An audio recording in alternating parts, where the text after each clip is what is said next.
আমাদের দেশে যারা ইয়ামাহা এফজেডএস লাভার আছে তাদের জন্য খুশির একটা সংবাদ হচ্ছে ইন্ডিয়াতে গত মার্চের 11 তারিখ ইয়ামাহার এফজেডএস এফআইআর হাইব্রিড মডেলটা লঞ্চ হয়েছে। এই মডেলটা সবচেয়ে অ্যাডভান্স ফিচারের মধ্যে হচ্ছে এর ইঞ্জিনটা।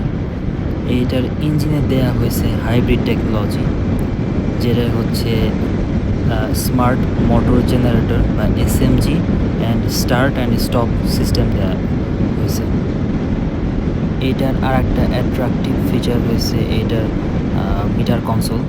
এটার মিটার কনসোল হিসেবে দেওয়া হয়েছে 4.2 ইঞ্চের টিএফটি স্ক্রিন, যেটা কিনা স্মার্টফোনের সাথে কানেক্ট করা যায় ওয়াই কানেক্ট অ্যাপের মাধ্যমে, এবং এটার মধ্যে দেওয়া হয়েছে মিউজিক কন্ট্রোল সিস্টেম আর turn by turn navigation system দেওয়া হয়েছে।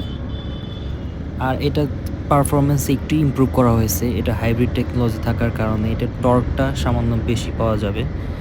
ইনিশিয়ালি একটু বেশি আপনারা পুশ পাবেন এটার মধ্যে। আর বাকি সব ফিচার মোটামুটি সেমই আছে। আর এটা দুইটা কালারের লঞ্চ হয়েছে, একটা হচ্ছে মেটালিক গ্রে আর একটা হচ্ছে রেসিং ব্লু।